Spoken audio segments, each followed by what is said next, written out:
Good morning and welcome.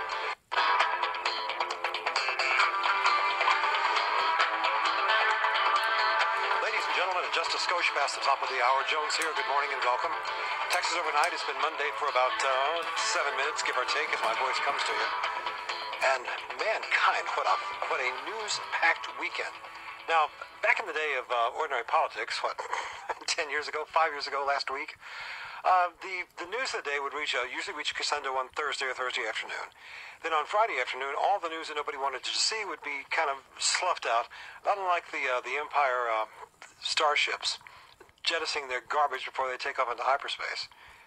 People used to do that with their convertibles too. They'd throw the picnic garbage out the window and hit the highway. But that doesn't seem to be the case anymore. News is becoming more and more a 24-hour undertaking. And to take note of what's going on, if you're surfing the incoming waves of the news, don't put your surfboard up for the weekend. In fact, wax it down and get ready, because it's going to get more intense. For example, over the weekend, President Trump tweeted in a storm of tweets, if you will, a story about the FBI Russian surveillance warrants sought by the Obama Justice Department, granted by the FISA court, the Foreign Intelligence Services Administration, and specifically for the in-power administration to spy on the political aspirants to the presidency in 2017. This is strictly the bailiwick of dictator, tyrant-run countries. This is what they do to investigate each other. I mean, it is so amazing. So the first place I saw this was in a Heat Street. If you don't know Heat Street, you ought to read them. They have a lot of cool stuff. But in Heat Street, now they first reported this back in November, that the FBI had a warrant last fall to surveil Trump's campaign in its investigation of Trump's advisors, right? And so over this weekend, in fact, it was a Saturday morning, at 5:52 a.m., Trump said, "I bet a good lawyer can make a great case out of the fact that President Obama was tapping my phones in October just prior to the election." Well, Heat Street reported that in November. I read it. It was something to see. But nothing happened. Nobody took note. Then that was 5:52. 10 minutes later, here's Trump going, "How low has the president gone to tap my phones during the very sacred election process? This is Nixon/Watergate. Bad or sick guy." Now, of course, this stirred the hornet's nest of the one-sided press to an absolute frenzy. And in one part of the tweet storm, I'm pretty sure that what President Trump is talking about, he referred to specific details, as I recall them, of the November Heat Street report, when he said that a court initially turned down a request for a surveillance warrant. Now, that's directly taken from the Heat Street piece. It's 7 November.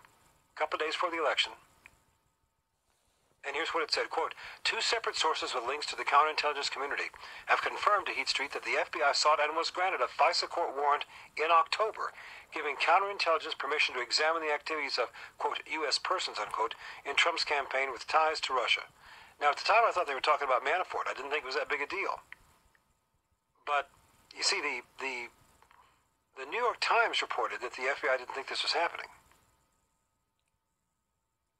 But the FBI's counterintelligence arm, we now learn, redrew an earlier FISA court request, worded it more narrowly, around possible financial and banking offenses related to the server, and they got the warrant.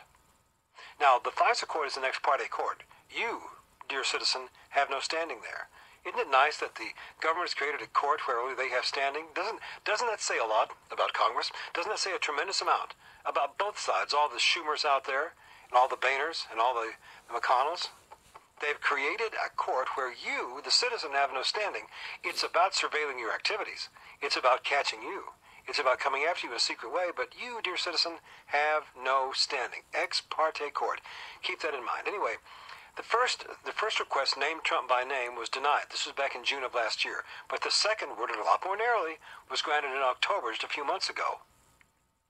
Possibly related to the presence of a server to a Trump campaign, its possible links to Russia's Alpha Bank and SVB Bank. And the New York Times story was talking a bunch of fabulous baloney about metadata.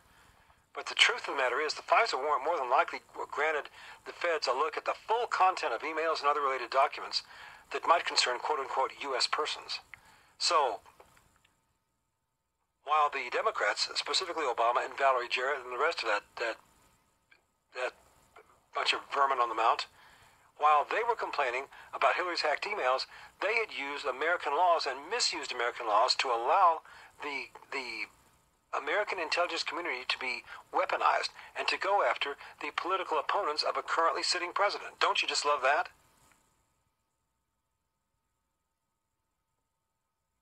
Now, the FBI talked to New York Times and Slate and Mother Jones, and they completely trashed the story. Now, it's possible they didn't know about the FISA warrant, because as I understand this, the counterintel side of the FBI and the criminal side often work independently of one another. It's called compartmentalizing, as I understand this. Anyway, the FISA warrant was granted in connection with the investigation of suspected activity between that server and these two banks. But it allowed them full access to all the emails and everything else. So, there you have that. So, this story, back on November 7th, just before the election, comes to light again today in some of the president's tweets. So he's out there at 5:49 saying, is it legal for a sitting president? These are the president's tweets this morning. No, technically it was Saturday morning, that's right. And I'm sitting up, it's 4:49 where I am, I'm conscious. I'm watching this stuff come across. Is it legal for a sitting president to be wiretapping a race for president before an election, turned down by a court earlier, a new low? So there's a direct reference to the Heat Street report back in November. And 5 minutes later, 3 minutes later, he writes, I'll bet a good lawyer could make a great case out of the fact that Obama was tapping my phones in October just before the election. Then at 6:02, 10 minutes after that, how low has the president gone to tap my phones during a very sacred election process? This is Nixon/Watergate, bad or sick guy. Of course, this is all it took to stir the media ant bed to full stinging frenzy. But it is so interesting looking at this stuff. I mean, this is historical stuff, folks. It truly is. Now, that's what happened Saturday. I presume you already know about that. Okay, this morning, well, let me share with you what happened this morning. I'll get the newspaper piece up. We'll take a look at it. And unfortunately, this is the New York Times. Comey asks Justice Department to reject Trump's wiretapping claim. You think, wait a minute, what's going on here? FBI Director Jim Comey asked Justice this weekend to publicly reject President Trump's assertion that President Barack Obama ordered the tapping of Mr. Trump's phones. Now, I happen to understand that the President doesn't order these things. This kind of stuff comes from the FBI and the Justice Department to a judge who either okays or does not okay the FISA warrant. The President of the United States does not order these things. He can't do it. It has to come from the Justice Department. That's part of the separation of powers. So, when Comey asked Justice to publicly reject Trump's assertion, I think there's more to the story than appears here. The big thing from the media all this weekend is, where's the proof? Where's the proof? Where's the proof? Guess what? The President of the United States has access to significant sourcing that the media doesn't. And if the President chooses not to provide proof, he doesn't have to. But the media's going to jump up and down about this, and I have a theory about that. I have, you know what I always say, what do you think, what do you know, what can you prove? I think this. I'm not really sure I know it yet. If things go as I think they will, I may be able to prove it on Tuesday. I'll go ahead and tell you. What I think is going on here, I have evidence based on some interviews. I'm going to play some of these pieces of interviews back for you in the next segment. Interviews given by any one of a number of people. One of whom was J. Christian Adams, who was a former attorney for the Justice Department under the Reagan administration. Under the Bush administration. I think you will find some of the things he has to say fascinating. Okay, that's part one. Part two, I've got some more, and this, it qualifies as gossip in a way, but it comes from a guy who wrote a book called The Amateur. He wrote it about President Obama, 7 years ago, 8 years ago, and he talked about the things that Obama was going to do before he did them, and had direct quotes from many people around him. Didn't get sued, didn't get yelled at, didn't get brought up on the carpet for anything. So his sources appear to be pretty good because the stuff he talked about we have watched play out in real time. But some of what he says about Comey, he says that Comey is feeding significant information to Trump. So I'm thinking that Comey asking Justice to reject Trump's assertion that Obama ordered the tapping, that could be, as they say in the trade, protective coloration. More More about that in just a moment. It's 17 past the hour. It's Texas Overnight. Stay close. You're listening to Texas Overnight with Charley.